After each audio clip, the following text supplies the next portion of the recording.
ли да отворите Pages, Numbers или Keynote файлове под Windows? Да, това е възможно. И ще ви обясня как. Но преди това ви препоръчвам, ако все още използвате Windows 10, да апгрейдите до Windows 11, защото поддръжката на Windows 10 приключва през 2025 година.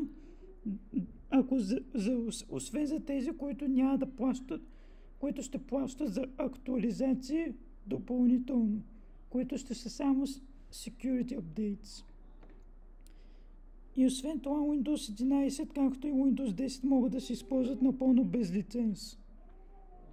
Не е нужно да активирате лиценз, за да ползвате Windows 10 или Windows 11. И не е нужно да правите абсолютно нищо. Официално Microsoft това го позволява.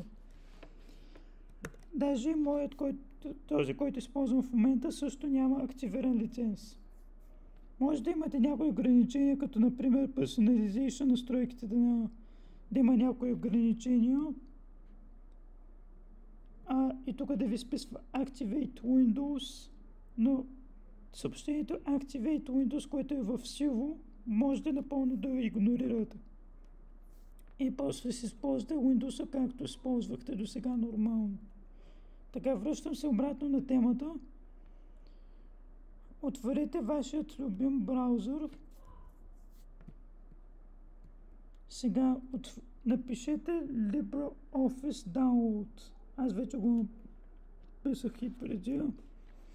Сега на най-горният линк трябва да натиснете LibreOffice Download.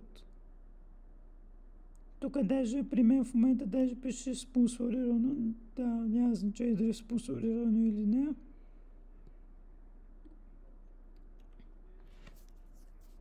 И това е официалният сайт на LibreOffice. Сега натискате Download и натискате Download LibreOffice.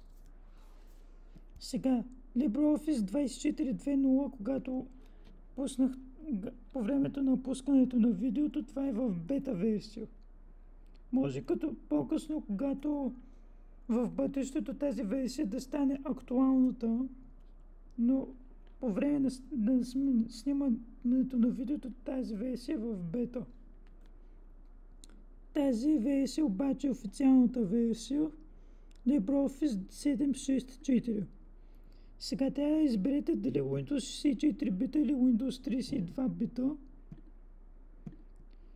В моя случай няма значение дали 32 бита или 64 бита, тъй като Windows ми е 64 битов.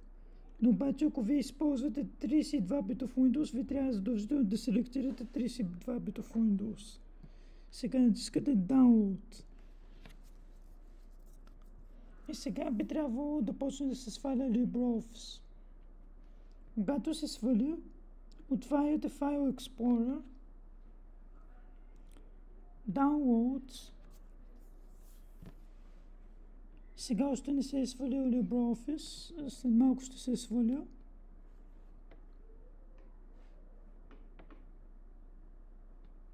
Ето, сега се свали LibreOffice. Натискате два пъти върху инсталационният файл.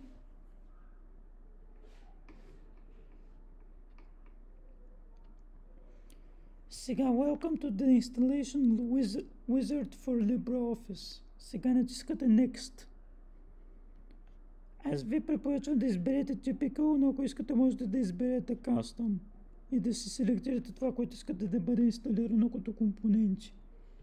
Сега натискате Next. Сега можете да изберете дали искате да имате шорткът на десктопа и да зарежда LibreOffice на стартъп. Аз даже не искам да се прави шорткът на десктопа ми на LibreOffice. Сега натискате Install. Сега ще ви излезе Do you want to allow this app to make changes to your device?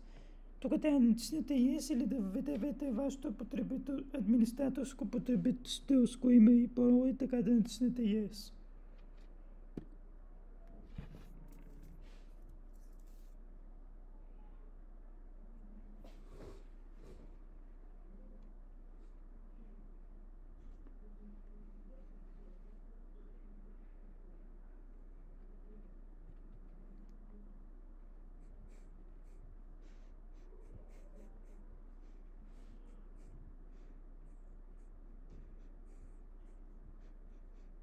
Сега LibreOffice се инсталира.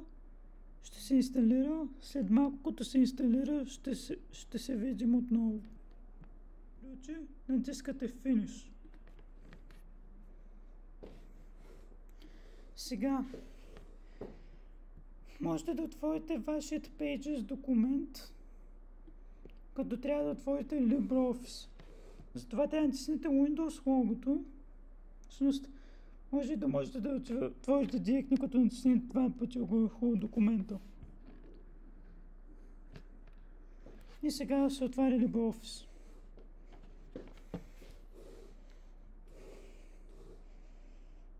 И ето, LibreOffice се отвори с нашия Pages документ.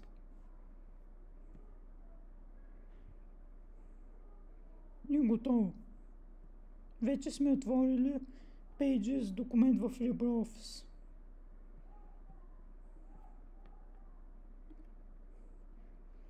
Не забравяйте да се абонирате за моят канал.